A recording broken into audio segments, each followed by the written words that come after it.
Pues está con nosotros Alicia Rubio. Alicia, muy bienvenida. Hola, encantada de estar aquí.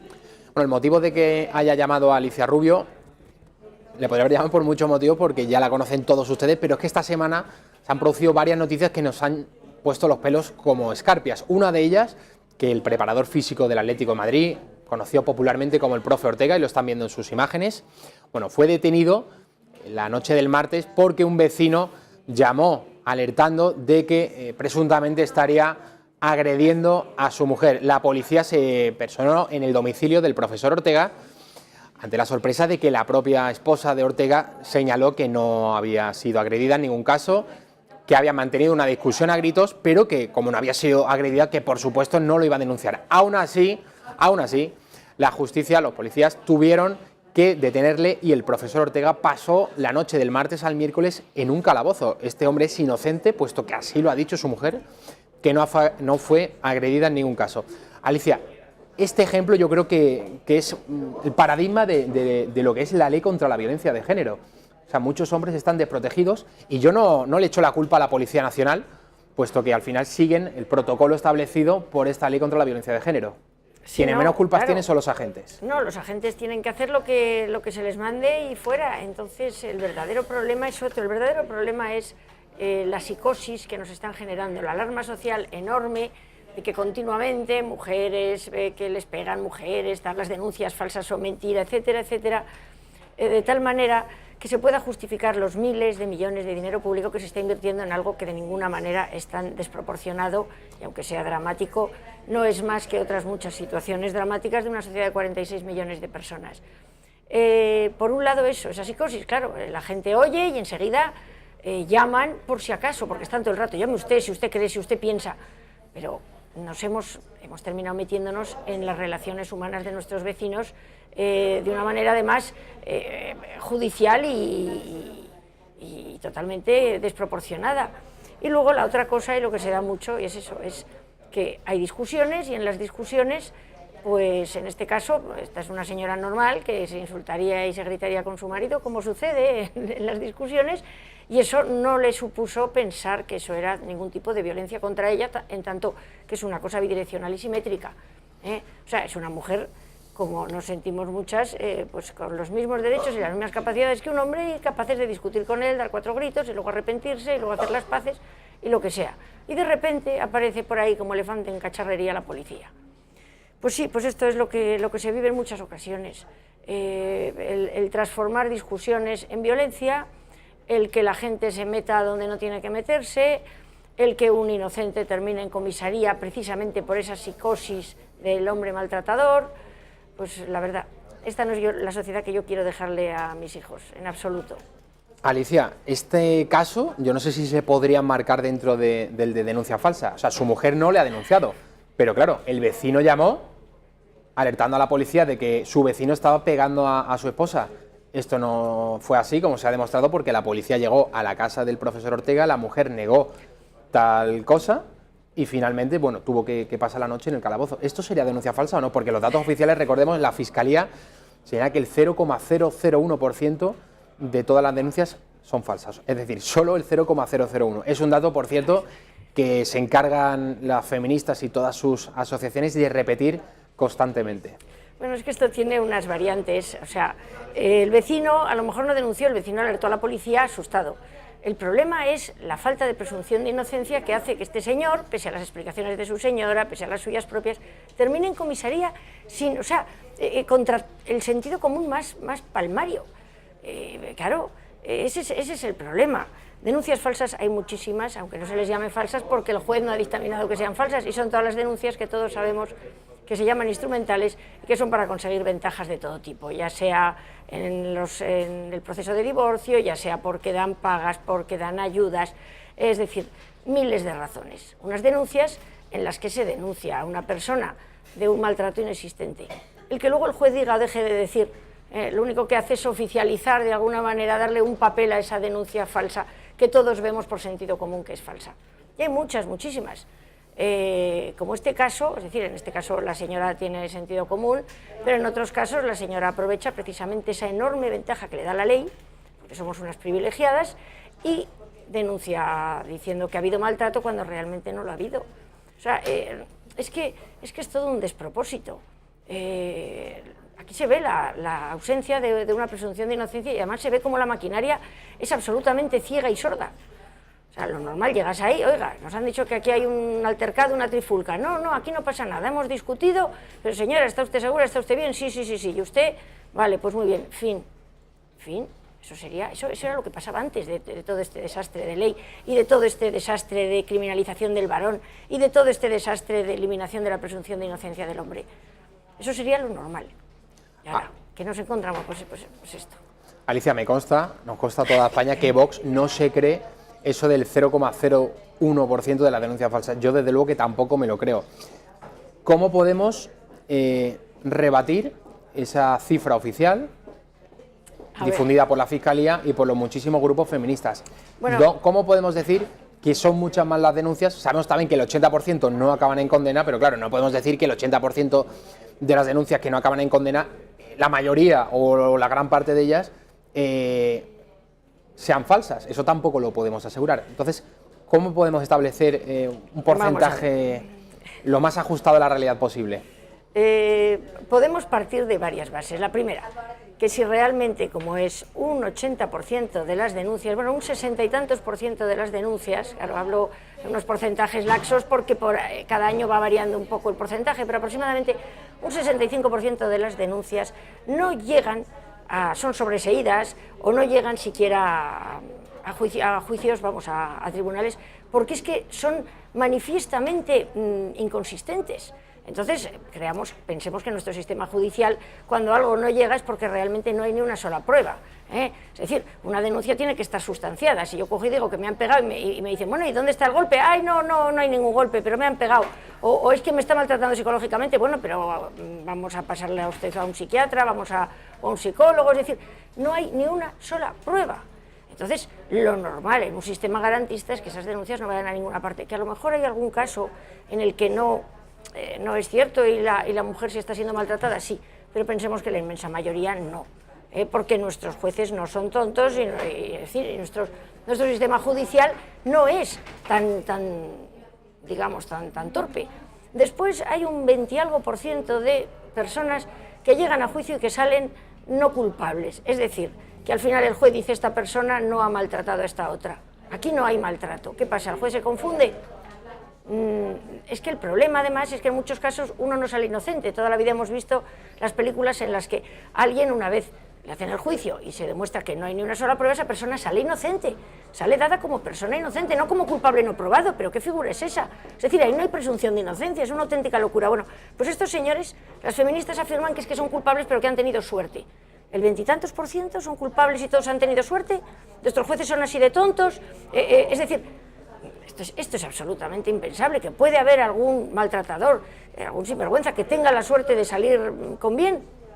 Pues a lo mejor, pero partamos de la base que la inmensa mayoría no. Y luego encima de las sentencias que hay de culpabilidad, hay un porcentaje de lo que se llaman sentencias por conformidad, que es otra de nuestras grandes aberraciones jurídicas, en la que después de que este señor pasa el fin de semana en comisaría o la noche o el fin de semana, como tenemos el caso del falsamente del falsamente acusado que acabamos de ver, se pasa allí un fin de semana junto con otros delincuentes sin entender nada, sin poder asearse, en fin, comiendo una vez al día, con un retrete allí para hacer sus necesidades, en fin, sale en una situación en la que aparece un abogado de oficio que le dice, mire, si usted quiere acabar con esto, firme aquí, usted reconoce su culpa y como lo reconoce usted va a tener pues un trato favorable, un trato preferente en la sentencia y pues le caerán a usted pues 6 meses que no va a cumplir porque usted no tiene antecedentes o le van a caer ayudas a la comunidad, en fin. Y claro, el infeliz dice, bueno, si esto va a acabar, entonces firma. Y en ese momento está diciendo que es culpable y entonces la sentencia queda como culpable. ¿Es ese señor culpable? Pues posiblemente no. ¿Por qué va a serlo? Lo que pasa es que le han contado que eso le libra. Muy bien, este señor firma y se encuentra con que en ese momento acaba de tener antecedentes penales y que además le ponen una orden de alejamiento porque reconoce su culpabilidad. ¿Qué sucede? Que en el momento que se acerca a menos de 500 metros de la casa de su mujer, y hay muchos pueblos de España en los que por narices tienes que estar a menos de 500 metros de la presunta maltratada, simplemente porque el pueblo no da más de sí. O sea, entonces te encuentras con que ahí te ponen una denuncia por haber roto la orden de alejamiento, y ahí sí que terminas en prisión. Y hay hombres en prisión por haber roto esas órdenes de alejamiento cuando previamente han firmado una sentencia de conformidad sin saber que tenían ya antecedentes penales y que una orden judicial podía traer penas de cárcel. O sea, esto es todo un despropósito. ¿Cuántas sentencias hay?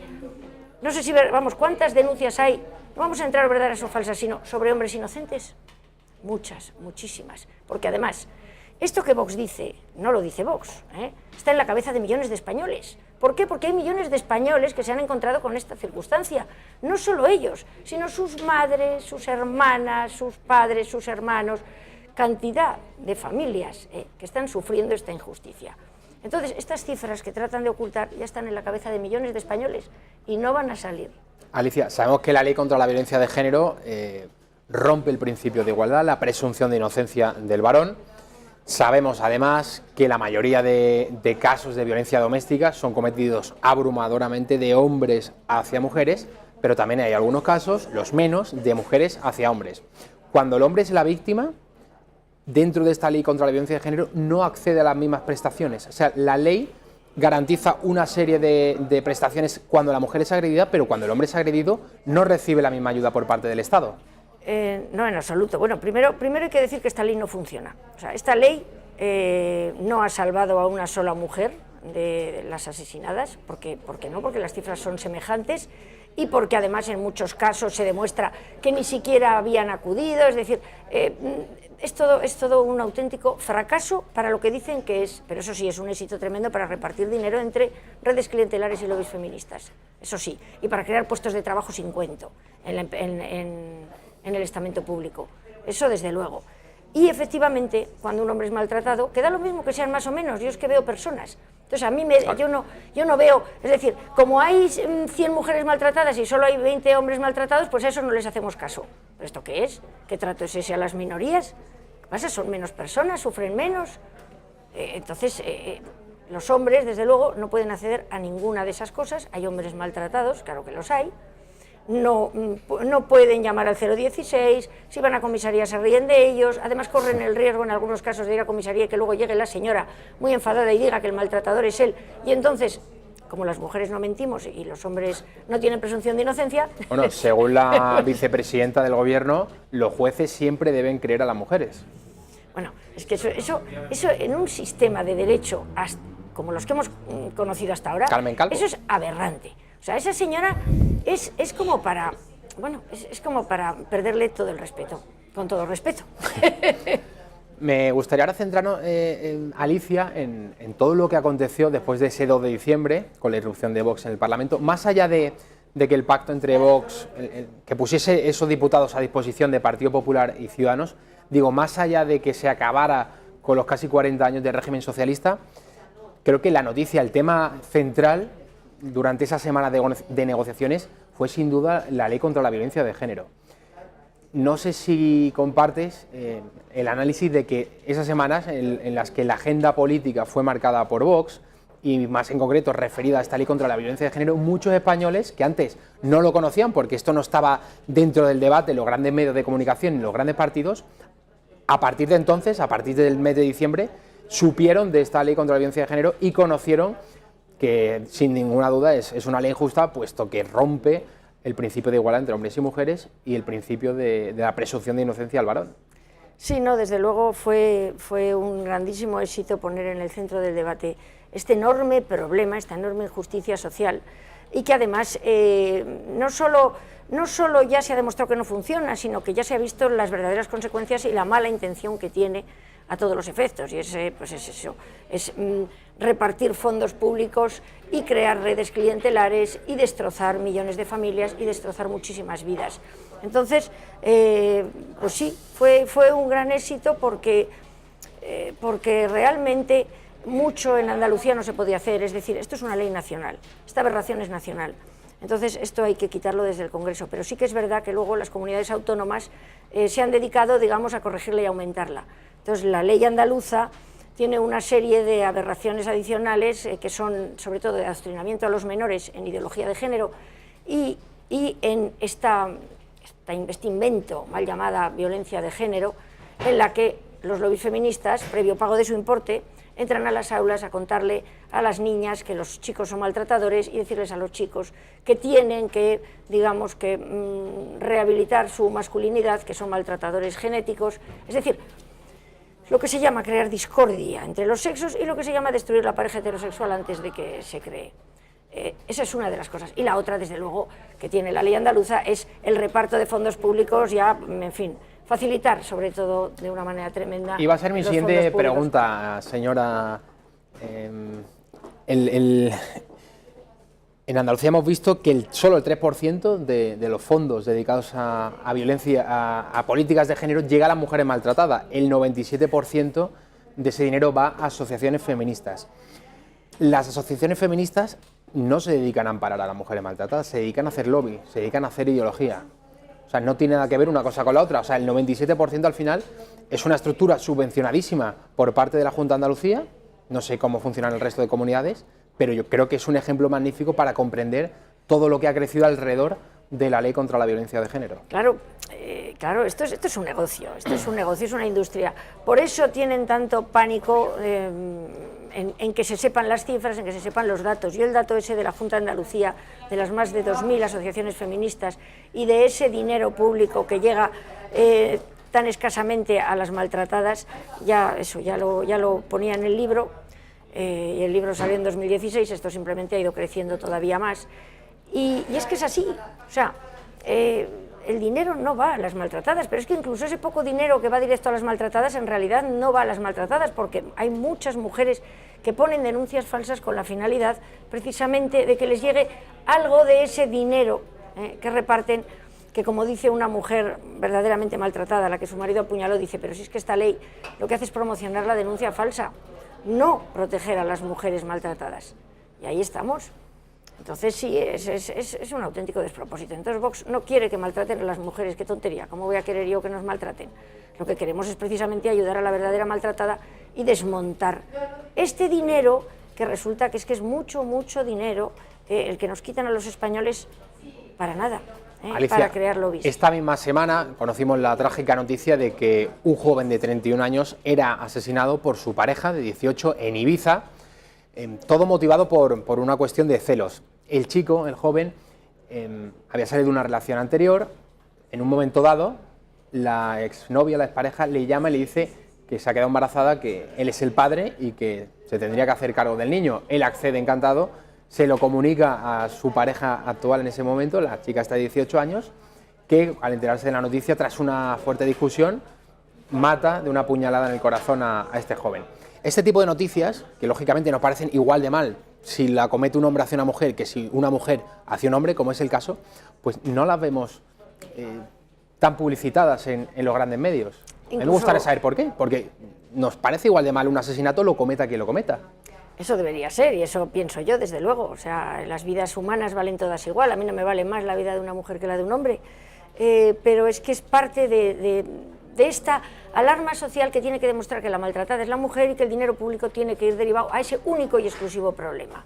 Afortunadamente, y a raíz de todo, de haber puesto en el debate público esta historia, están empezando a oírse algo más este tipo de noticias, que las ha habido siempre, porque las mujeres hemos matado siempre, o sea, desde tiempos inmemoriales, como los hombres, a lo mejor menos, porque no somos tan, digamos, tan proclives a, digamos, al maltrato físico, pero siempre hemos matado y seguiremos matando, porque España no va a ser el único país del mundo donde las mujeres no tengamos asesinas entre nuestras filas, por decirlo de alguna manera.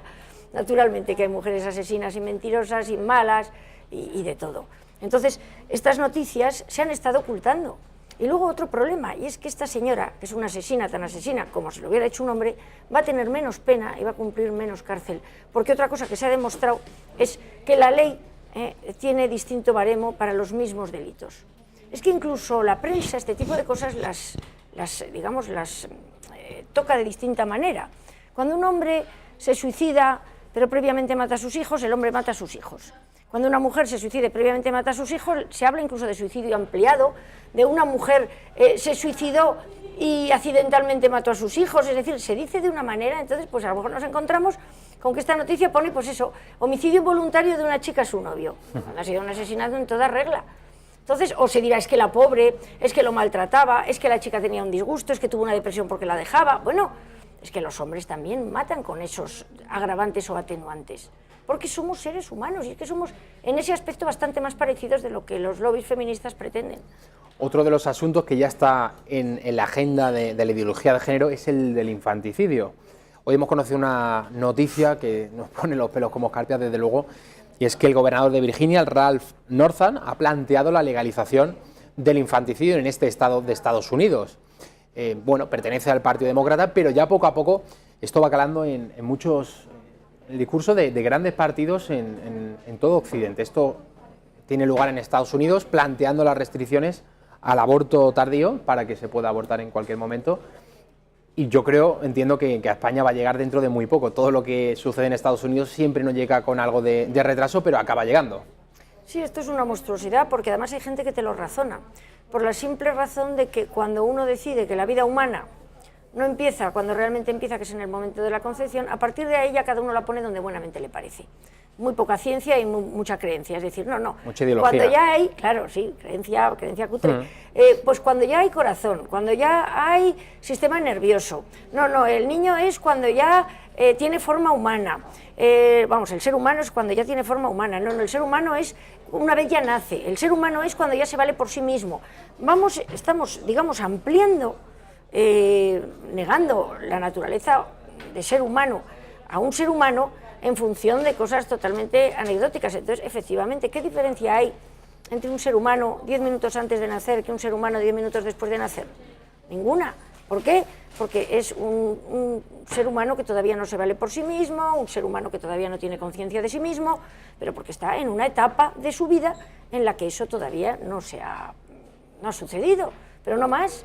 Y entonces, claro, por lógica, de hecho ya hace años, y lo cuento en el libro como el infanticidio es uno de los próximos pasos, lo cuento contando la ventana a Overton, ya este debate ya se llevó a las universidades precisamente hablando de la no diferencia entre un niño antes de nacer y un niño después de nacer. Si tú lo puedes matar antes, no hay ninguna razón para que no lo puedas matar después. Entonces, a partir de ahí, por pura lógica, porque es que es cierto, llevan razón, no hay ninguna diferencia, entonces por pura lógica los mataremos. Y por pura lógica llegaremos al razonamiento de que al fin y al cabo hasta el año no tienen conciencia de sí mismos, hasta los 2 años tampoco, con lo cual al final nos estamos convirtiendo en unos auténticos monstruos. Y por ejemplo, el otro día que aprobaron el aborto hasta el momento de nacimiento en Nueva York, lo que a todo el mundo nos llegó al alma es que aplaudían y se reían. Sí. Cuando eso significa simplemente que si la madre dice que no lo quiere, al niño lo dejen morir o lo maten. De hecho, hay mucha gente que no sabe que uno de los sistemas de aborto tardío que hay es el aborto por nacimiento parcial, que consiste en que se saca al niño, es decir, se provoca el parto y si el niño sale vivo, se le clava en el occipital, es decir, consiste en que no salga, si sale vivo, que dure poco o se le deja morir en la mesa. Eso la gente se cree que no sucede y dice, no, es que en España es hasta el... Pero es que, vamos a ver, es que luego hay una serie de razones por las cuales se puede ampliar hasta prácticamente el momento del nacimiento. Es decir, un médico te firma que hay riesgo para la madre, un médico te firma que... etcétera, etcétera. O sea, y se está haciendo, y en los hospitales lo saben. Entonces, pues, en algunos hospitales.